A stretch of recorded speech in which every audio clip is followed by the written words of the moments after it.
Uma boa noite a todos que se encontram no conforto do seu lar.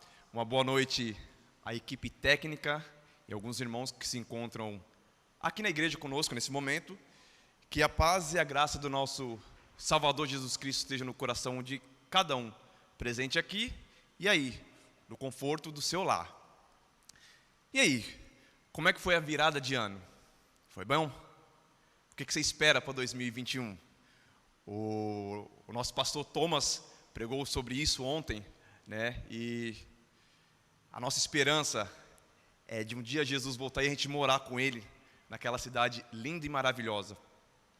O ano de 2020 foi um ano muito ruim, um ano no qual a gente ficou privado de muitas coisas, no qual a gente não acostumado assim a ficar preso durante muito tempo dentro de casa. Algumas pessoas se sentiram angustiadas, outras se sentiram com ansiedade, outras perderam os parentes, infelizmente, outras perderam os seus empregos, outras talvez tenham perdido até a esperança. Mas eu digo para você essa noite, que a nossa maior esperança é Jesus. E que você possa ter um 2021 repleto de alegria, repleto de amor através do nosso Salvador. Eu quero convidar você essa noite para uma reflexão. Quem é o pior inimigo que o ser humano pode ter?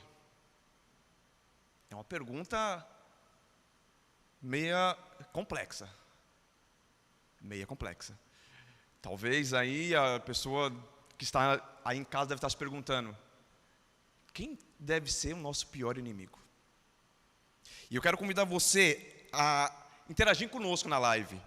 Eu quero convidar você a comentar aqui no chat do YouTube, para você, quem é o pior inimigo que o ser humano pode ter? O título do sermão, ele tem a intenção de provocar fortemente você essa noite. Só que antes da gente entrarmos na mensagem, eu queria levar você também a refletir um pouco sobre Jesus. Eu queria levar você a refletir sobre o Jesus histórico. Um Jesus que andou aqui na terra, pouco mais de 2000 anos atrás, com uma roupa antiga, cabelo comprido. Um Jesus que se encontrava com samaritanos, com fariseus, com judeus, com políticos, com saduceus, com zelotes. Imagine você, Jesus acompanhando esse pessoal, andando com esse pessoal. Agora, se fosse nos dias de hoje, quem seriam esses zelotes, esses samaritanos, esses judeus, esses Pedro da vida? Vamos mais além. E se Jesus estivesse aqui hoje, na sua cabeça, quais seriam os grupos ou pessoas que Jesus mais incomodaria com as suas falas? É algo que precisamos refletir. Jesus incomodaria a liderança religiosa? Sim ou não? Sim. Jesus ele falou com políticos. Vocês acham que Jesus ele incomodaria a classe política? Sim. Sim, muito provavelmente. Eu fico imaginando o mundo no qual estamos vivendo hoje, um mundo bipolarizado, como as pessoas reagiriam às falas de Jesus. Como as pessoas reagiriam? Pergunto para vocês novamente. Jesus, hoje nós temos uma briga aí fora, né? Por que não dizer dentro da igreja? Direita, esquerda, conservador e liberal. Jesus incomodaria o pessoal da direita? Sim, muito provavelmente. Incomodaria o pessoal da esquerda? Sim. Sabe por quê? Porque Jesus, ele incomodava um tipo específico de pessoa. E era aquela pessoa que estava à frente dele. A pessoa que estava à frente de Jesus, ela se sentia incomodada, porque Jesus, ele tinha algo nele que incomodava as pessoas. Porque Jesus olhou para Nicodemos, um líder religioso, um líder político, um líder econômico, e disse: Nicodemos, se você não nascer de novo, sem chance. Aí Nicodemos dá aquele migué, aquela disfarçadinha, e fala assim: Senhor, não estou entendendo o que o Senhor quer dizer para mim. Esse estilo de coisa que o Senhor está falando não se encaixa na minha filosofia. Imagina Jesus falando: Nicodemos, você que é mestre em Israel, não está entendendo isso? Como é que você vai entender o que está me perguntando? Jesus também falava ali com o fariseu. Jesus, num certo momento, deixou ali os seus discípulos e foi conversar com a samaritana, excluída, mulher em sua época. Imagine, na nossa cabeça, na cabeça de algumas pessoas aí fora, como isso seria algo assustador. E Jesus foi mais além. E Jesus, ele incomodou aquela samaritana. Como? Jesus falou para ela assim: vai buscar o seu marido. Imagina, a saia justa que aquela mulher ficou, a vergonha que ela ficou. Ela falou: Senhor, eu não tenho marido. E Jesus fala: disseste bem. Você já teve 5, e o que está com você não é seu marido. Imagine, Jesus incomodou a samaritana. Jesus incomodava todo mundo. Então a pessoa que mais incomodaria se Jesus estivesse aqui seria você e eu. Porque assim ele fazia. As pessoas não colocam pessoas boazinhas na cruz sem ela fazer nada. E lembre-se, quem abriu a boca para gritar e crucificá-lo não era nem a direita nem a esquerda da sua época. Quem abriu a boca e grita crucifica foi a multidão. Multidão essa na qual todos fazemos parte. Esse é Jesus. E eu queria levar vocês a refletir numa fala dele, que está lá em Lucas. Talvez a introdução foi um pouco longa, mas eu queria levar você em casa a refletir um pouco. Nós temos um instrumento de salvação muito poderoso que é a Bíblia, mas às vezes falta em nós um pouco de reflexão mais profunda no que a Bíblia quer dizer. Os dias que vivemos hoje, quando lemos algumas passagens, temos a tendência de romantizar muitas passagens, tentar amenizar. E não é bem assim. Abram suas Bíblias no livro de Lucas, capítulo 14, versículo 25. Lucas 14, versículo 25. Assim, você achou na sua casa, feche seus olhos. Vamos pedir oração do Espírito Santo. Oremos. Grandioso Deus, maravilhoso Pai, a nossa gratidão porque até aqui a Tua graça tem nos alcançado. Queremos nesse momento pedir que o Espírito Santo possa fazer presente aqui nessa igreja e no lar das pessoas que estão nos ouvindo. Que a mensagem dessa noite possa entrar dentro do coração do Seu povo e que eles possam conhecer verdadeiramente a Sua mensagem, Pai. Obrigado por tudo, em nome de Jesus. Amém.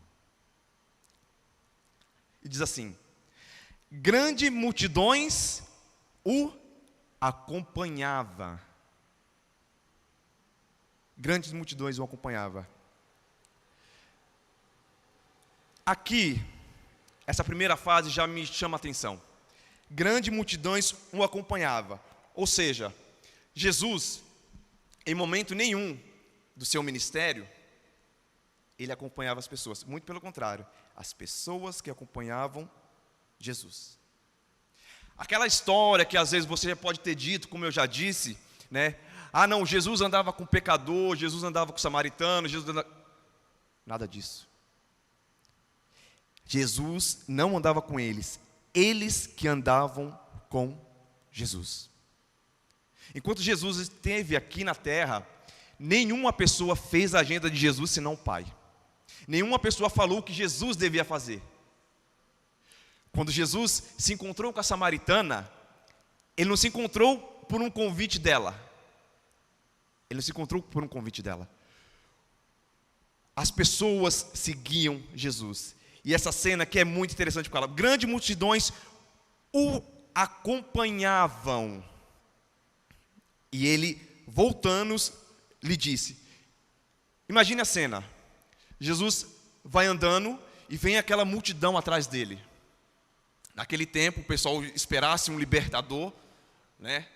Então achavam que Jesus seria esse libertador ali de Israel, mas eles não compreenderam a mensagem. E de repente Jesus está indo,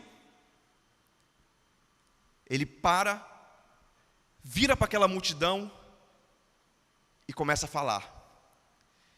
Se alguém, olha só, olha como Jesus falando, versículo 26, se alguém vem a mim e não aborrece a seu pai, mãe, mulher, filhos, irmãos e irmãs, e ainda sua própria vida, não pode ser meu discípulo. Palavra forte. Naquele momento ali, aquela multidão que seguia Jesus, tinha muitos que estavam ali, por incrível que pareça, apenas por estar. Apenas por estar. E Jesus, vendo que conhecia o coração de todos, que muitos ali se tornaria um estorvo, um problema, Jesus para e fala: olha, se você não é digno de aborrecer sua mãe e seu pai, você não é digno de ser o meu discípulo. Imagine você, Jesus na sua frente nos dias de hoje, falar assim: olha, Nil, se você não aborrecer, se você não deixar de lado seu pai, se você não colocar eu em primeiro lugar, se você não deixar você mesmo, você não é digno de ser o meu discípulo. Já pararam para pensar a forma que Jesus usou para falar desse jeito? E quando Jesus falou isso, com certeza ele incomodou aquela multidão. Ele incomodou aquela multidão, porque as pessoas não estavam esperando que Jesus falasse aquilo para elas. Como eu disse, eles estavam esperando um libertador, eles estavam esperando uma guerra, eles estavam esperando um líder terreno. E eles acharam que aquele seria o momento. Eu fico me imaginando também, igreja, os discípulos com Jesus naquele momento. Porque Jesus já tinha falado várias coisas, os discípulos já estavam ali meio que calejados dos discursos de Jesus. E quando Jesus para e fala: se você não aborrecer seu pai e sua mãe, você não é digno de mim. Imagino, na minha cabeça, eu fico pensando, os discípulos falar assim: lá vem Jesus de novo com esse papo. Aborrecer pai e mãe. Daqui a pouco ele começa a falar que aquela história que a gente tem que comer o pão, o corpo, e beber o sangue dele, não está legal, essa multidão não vai gostar. Agora que é a hora que a gente está trazendo a multidão, que o negócio pode acontecer, Jesus falar isso, não é legal. Eu fico imaginando os discípulos pensando isso, porque as falas de Jesus, ela incomodava as pessoas, porque Jesus não falava o que as pessoas queriam ouvir. Jesus não fala o que eu quero ouvir. Jesus fala o que eu preciso ouvir. Jesus falou o que aquela multidão precisava ouvir. Mas vamos adiante. Versículo 27. E esse talvez tenha sido o ponto mais forte que Jesus disse. Versículo 27 fala assim: e qualquer que não tomar a cruz e vier após mim, não pode ser o meu discípulo. Amados, tomar a cruz E pense que tomar a cruz aqui, Jesus falando, não é pegar aquele pingentinho, aquela correntinha, não. Não é objeto, objetoria, não. Cruz é um instrumento de tortura cruel que os romanos usavam naquele tempo. Para vocês terem uma ideia, os romanos, eles não citavam a palavra cruz em um banquete. Era indecente falar a palavra cruz. Sabe por quê? Porque falar de cruz era falar de tragédia. Era constrangedor para as pessoas. A morte na cruz era vergonhosa. Maldito aquele que é pendurado no madeiro. Sabe por quê? Não tinha dignidade nem para ser enterrado. Era jogado numa vala. Era enterrado como indigente. Há relatos de que pessoas preferiam o suicídio do que a morte vergonhosa na cruz.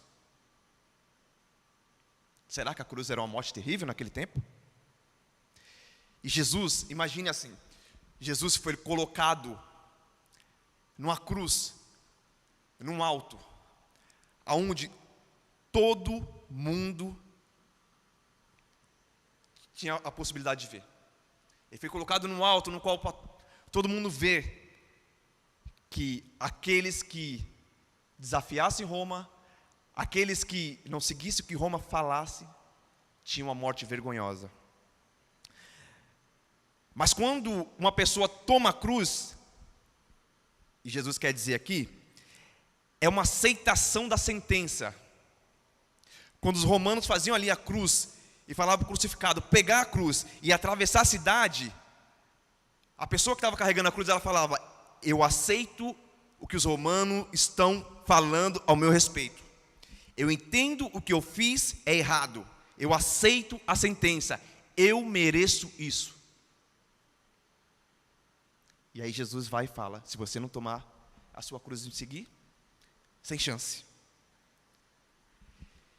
Ele pega a cruz, a pessoa que é crucificada, pega a cruz, coloca em cima de si e fala assim: essa sentença é minha. Eu estou aqui abraçando o que o outro está dizendo ao meu respeito. Pergunto para você: Jesus era algum tipo de bandido, marginal? Não, ele não era. Mas ele precisou ter aquela morte vergonhosa para salvar eu e você. Uma morte vergonhosa, no qual a pessoa não tinha direito nem de um sepultamento digno.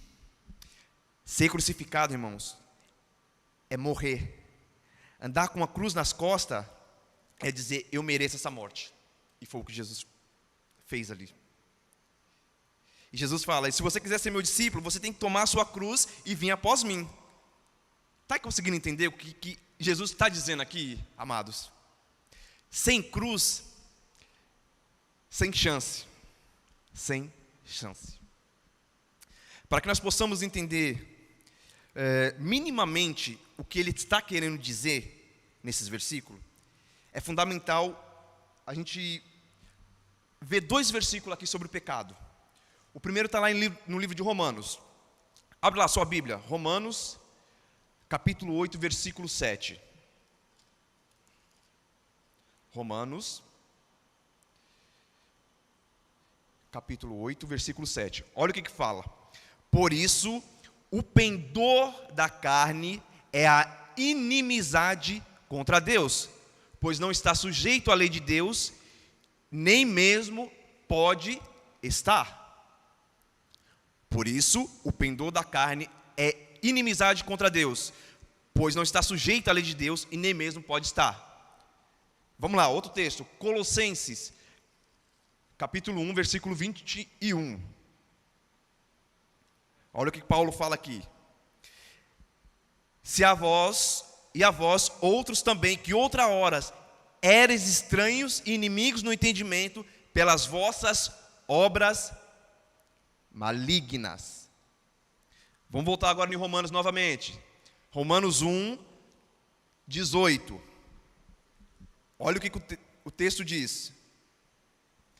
A ira de Deus se revela do céu contra a impiedade e perversão dos homens que detêm a verdade pela injustiça. Agora eu volto e pergunto para você em casa e para você que está aqui na igreja. O título do sermão. Qual é o pior inimigo que o ser humano pode ter? Eu vou aqui no chat. Algumas pessoas falaram aqui, o pior inimigo que o ser humano pode ter é Satanás. O pior inimigo que o ser humano pode ter sou eu. Vamos ponto por ponto. Eu sou o meu maior inimigo? O que vocês acham? Sim ou não? Não.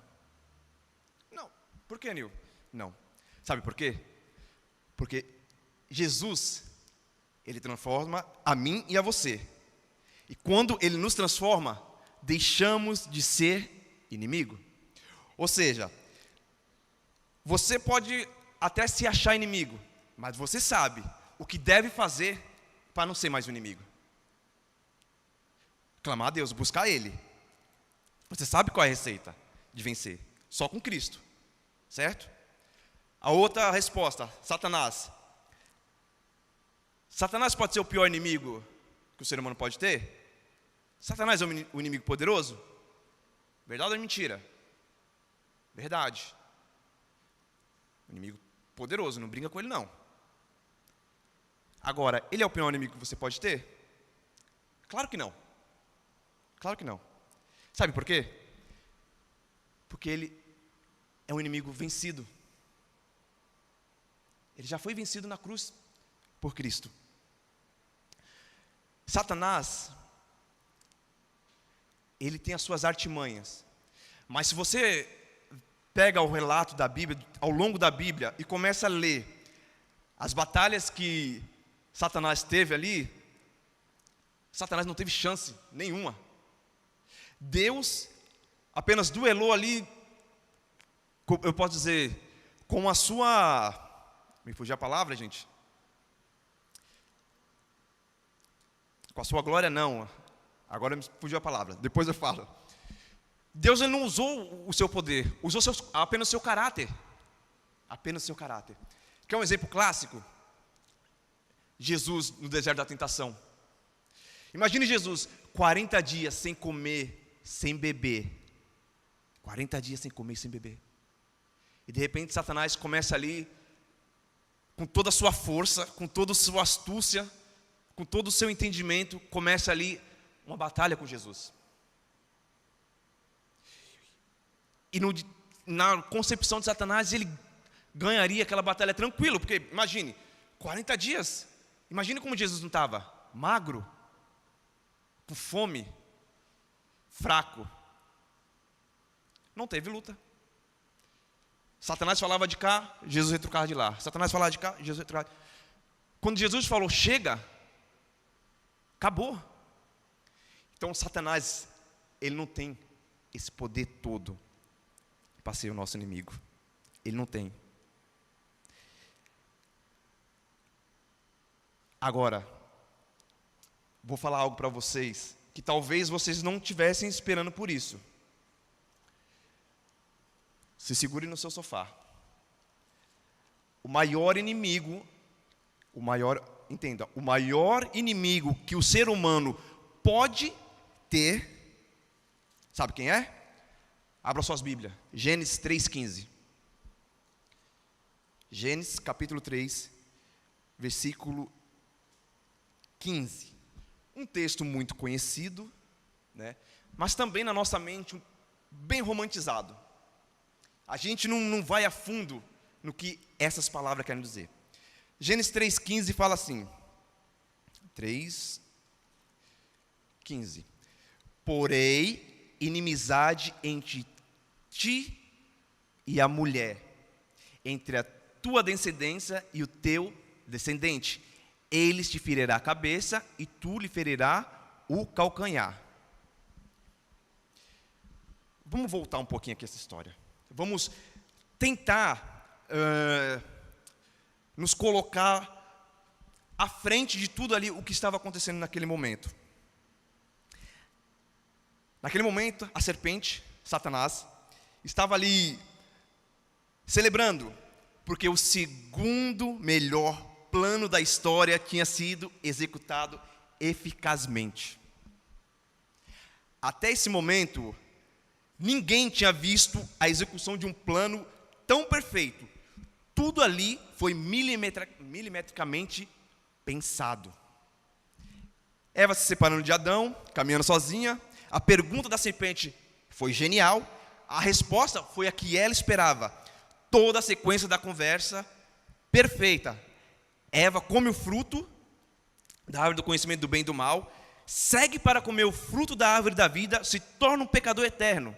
Satanás, que era um sem planeta, agora tem um reino só para ele. Imagine o sorriso gigantesco que estava no sorriso ali de Satanás. Até ali, o segundo melhor plano estava em execução. E sem um pingo de fracasso. Estava tudo correndo bem. Mas de repente, quem aparece? Deus. E sabe o detalhe da história aqui, do relato bíblico? Que Deus aparece, ele faz a pergunta para Adão, ele faz uma pergunta para Eva, e para Satanás ele não faz pergunta nenhuma. Ele não faz pergunta nenhuma. Quando Deus, ele está ali, falando com Adão e Eva, ele olha para a serpente, Satanás, e fala assim, imagina a situação, olhe bem para o meu olho, eu vou matar você. Eu vou matar você. Imagina o sorriso de Satanás começa a diminuir. Eu vou pisar em sua cabeça, eu vou te esmagar. Eu vou te esmagar. Mas ainda continua. E aí Deus fala, porém inimizade entre ti e a mulher. Essa inimizade, amados, ela vai acabar no conflito. Quando Deus pisar na cabeça de Satanás. Eu vou matar você, Satanás. A minha ira está sobre você. Eu vou despejar a minha ira sobre você. E isso vai resultar na sua morte, no seu extermínio. Igreja presencial, irmãos que nos acompanham em casa. Se você não entendeu nada até aqui, é só juntar os textos. Jesus aqui fala, você é meu inimigo, e meus inimigos serão eliminados. Vou exterminar você, a minha ira está sobre você. Agora eu pergunto a você, qual é o pior inimigo que o ser humano pode ter?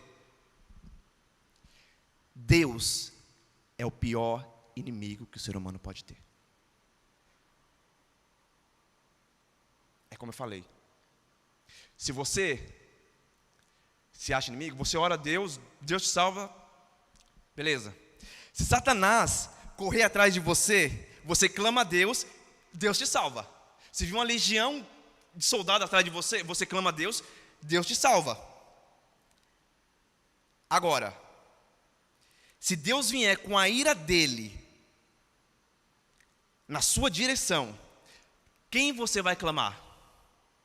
A Satanás? Não tem como. Não tem como. Não há ninguém que possa te socorrer. Deus é o pior inimigo que o ser humano pode ter. Entenda bem, Deus é o pior inimigo que o ser humano pode ter. Não é que Deus é o seu pior inimigo, é o pior inimigo que você pode ter. Presta atenção no que eu vou dizer para você agora. Nenhuma circunstância é pior do que estar em pecado.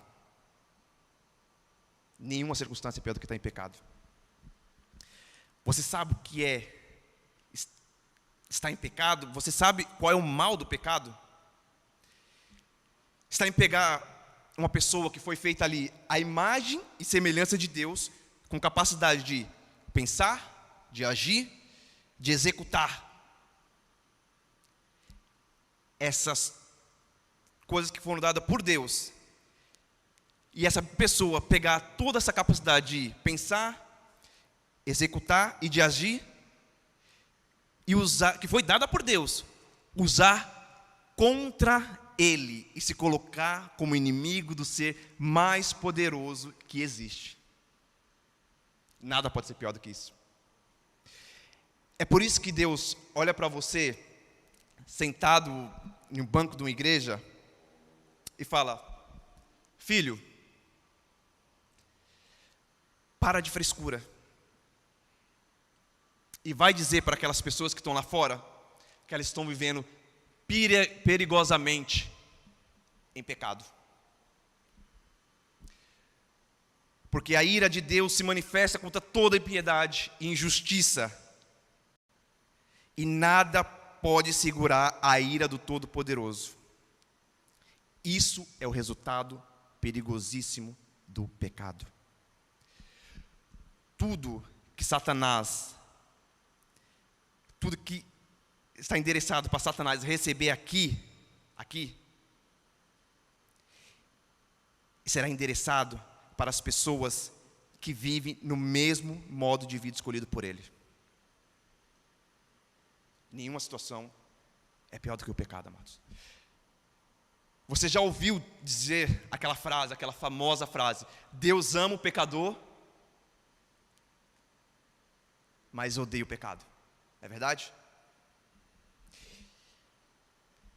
Isso é certo pelo que está dizendo, mas é errado pelo que não está dizendo. Deixa eu falar para vocês. O dia que Deus acabar com o pecado, Ele vai fazer também matando quem? Os pecadores. Os pecadores. Está conseguindo compreender? Então a gente precisa parar com isso. Deus ama o pecador. Deus odeia o pecado, mas ama o pecador. Mas se você e eu não pregar, o pecador ele será fulminado. Ele receberá a mesma sentença que Satanás está destinado a receber. Compreende? Quero chamar você para voltar lá no livro de Lucas. Lucas 14. Agora no versículo 31. A gente está finalizando a mensagem. Hoje ela foi um pouco estendida. Mas eu não poderia sair daqui hoje sem falar essa mensagem para você. Lucas 14, versículo 31. É a continuação da parábola.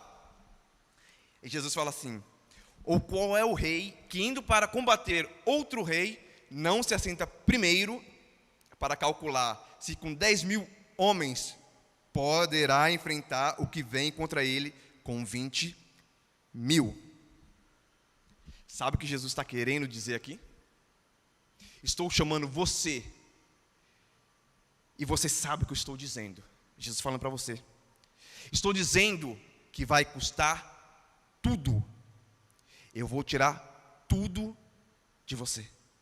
Porque se hoje você estiver reclamando da sua vida, dos seus sonhos, dos seus projetos, dos seus planos, é porque você está vivendo a sua vida, seus sonhos, e não os sonhos de Deus.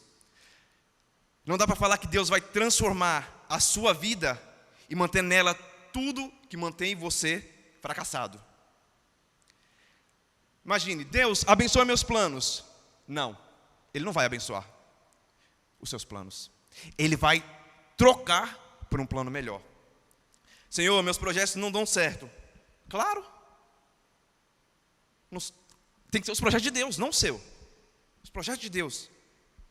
Ele vai pegar tudo e substituir por tudo que é dele. E se ficar uma coisa sequer na sua vida que não seja dele, essa é a única coisa suficiente para ser a razão da sua ruína. ou é tudo, ou é nada. Ou é tudo, ou é nada. Porque qual dentre vós que o rei vindo combater com outro não se assenta primeiro para calcular se com 10.000 dá para vencer alguém com 20 mil? Caso contrário, estando ele ainda longe, envia embaixada pedindo condições de paz. E o versículo 32. Gente, quem é o rei aqui no versículo 32? Caso contrário, estando o outro ainda longe, envia-lhe a uma embaixada pedindo condições de paz. Quem é o rei aqui no versículo 31? Que Jesus está se referindo? É Deus. É Deus. Imagine, vai você com seu coraçãozinho batendo, o pulmãozinho cheio de ar, com seu 1 metro de altura, chega na direção dele e acha que vai negociar com ele. Desculpa, não vai dar. Não tem como. A única coisa inteligente que você pode dizer para ele é: não me mate. Portanto, assim é a lógica que também foi com Caim, que Caim não entendeu que a graça vem de cima para baixo e a glória vem de baixo para cima. Não dá para trocar, porque Deus não precisa do seu perdão. Você precisa do perdão dele. A glória é para cima e a graça é para baixo. E eu quero finalizar o sermão com a história de um índio. E eu quero que você preste bastante atenção nessa história. O índio, ele saiu da sua casa, despediu-se da sua mulher e disse: estou indo caçar. Essa é a minha responsabilidade. Eu vou voltar com a comida para vocês. O índio ficou o dia inteiro e nada de caça. Na cultura que aquele índio estava inserido, voltar para casa sem comida é um fracasso como homem, como marido, como pai. Ele não podia voltar para casa sem nada. O dia inteiro, pensa aí, e a vergonha já estava caindo na conta dele ali, na mente dele. Às vezes acontece isso, né? Passamos por isso também, dias de fracasso. E nesses dias de fracasso, faz a gente pensar um pouco mais. Quando a gente nada que dá certo, nada dá certo. Daí, esse índio olhou para a floresta, para o rio, para aquele barulho com seu próprio fracasso, e disse assim para si mesmo: tem alguma coisa aqui que não está batendo. Se esse aqui é uma floresta tão grande, tão bem feita, aqui deve ter um dono. Aqui deve ter um dono. E se tem um dono, eu estou aqui e vou pegar uma coisa dele. Então é óbvio que eu não vou conseguir. Aí ele chegou perto de uma pedra e gritou para o vazio. Ele viu ali uma grande pedra e gritou para o vazio: grande espírito da floresta, eu vim aqui para caçar. Mas na verdade, entendi que vim aqui para roubar, porque alguma coisa deve ser sua. Mas não posso voltar para casa sem nada. Então vamos fazer uma aliança? Eu vou dar a você a coisa mais valiosa que eu trago aqui. E o que eu tenho de mais valioso aqui é o meu cocar, que eu ganhei do meu pai, que foi do meu avô, que foi do meu tataravô. Vou colocar em cima da pedra. E você me dá uma caça. Quando ele coloca aquele cocar em cima da pedra, adivinha o que aconteceu? Nada. Mais uma vez, o índio fala: grande espírito da floresta, talvez essa casa seja um pouco mais cara do que o cocar. Eu entendo. Em situações normais eu não colocaria mais do que isso. Eu entendo que estou em uma situação de desvantagem. Então, se eu colocar meu mocazinho aqui também, será que a gente consegue uma aliança? Nada.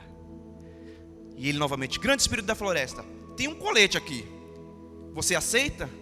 Eu vou colocar sobre a pedra o colete. Silêncio. Nada. Grande espírito da floresta, a situação está ficando vergonhosa, mas vou deixar aqui a minha calça. E nu com arco e flecha, ele fica esperando, e nada aconteceu. Grande espírito da floresta, me restaura o arco e a flecha. É a única coisa que eu tenho. Está aqui sobre a pedra. Neste momento, é tudo que eu tenho. E adivinha o que aconteceu? Nada. Grande espírito da floresta, não me resta mais nada. Restou apenas a mim. Vou deitar nessa pedra para dizer que sou teu e vou te servir. De repente ele ouve um barulho, um animal parado ali na sua frente. E o índio olha assim e fala: grande espírito da floresta, o arco e a flecha são seu. Você me empresta para matar o animal e levar a caça para minha casa? Ele vai lá e pega. Grande espírito da floresta, tal como o arco e a flecha e as outras coisas são tuas, assim como eu sou também, vou pedir emprestado as outras coisas e voltar para casa.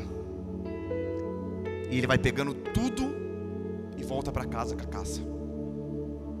Alguns anos depois, aquele índio andando ali na sua aldeia casualmente, vê uma tenda montada, um homem de terno e gravata falando sobre alguém que na boca do homem se chamava Jesus. Sem ele, disse o pregador, nada do que foi feito se fez. E no meio do sermão, o índio parou o sermão e deu um grito: como é que é o nome da pessoa que você falou? O pregador falou: o nome dele é Jesus. E o índio falou: é ele o grande espírito da floresta. Eu o sirvo, eu sou dele desde o dia que a gente se encontrou.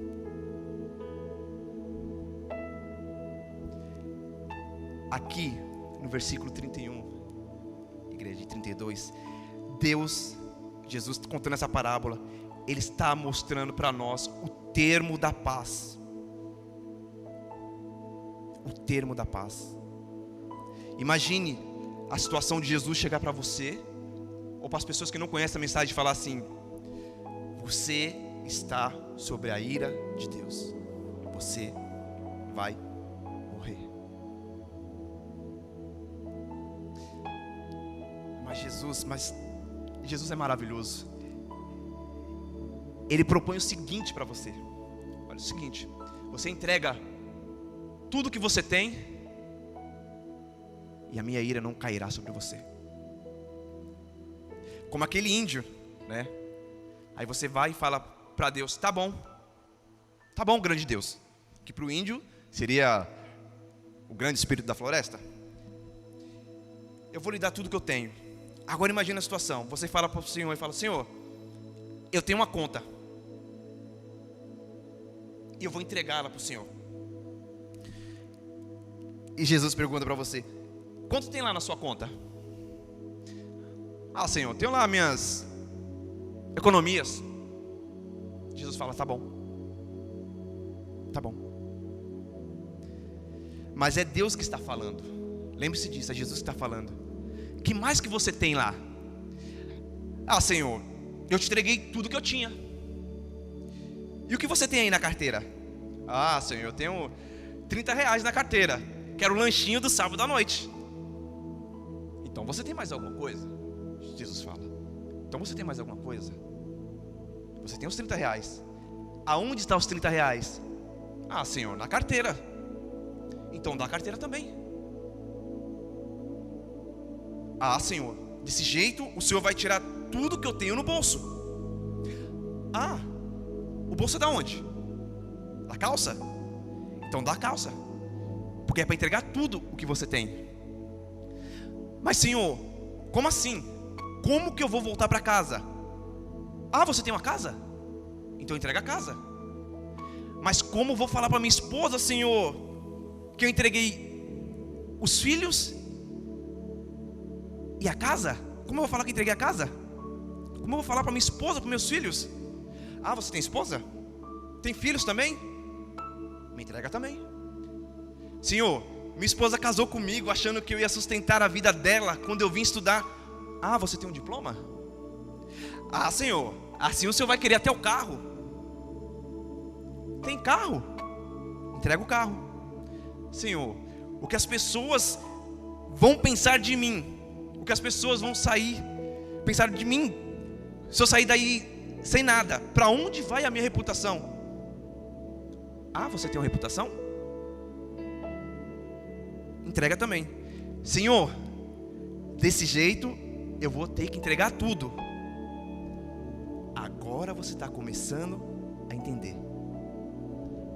Tudo. Jesus pediu para entregar tudo. Você perdeu, e quando você perde, você entrega tudo. Amados, você que se encontra no aconchego do seu lar, você que se encontra aqui na igreja, a única forma de você lutar com Deus e vencer é perdendo. É assim. Você luta com Deus e só sai vitorioso se Ele te esmagar. Esses são termos da paz. Ou é isso, ou você não pode ser discípulo de Jesus. Ou é isso, ou é nada.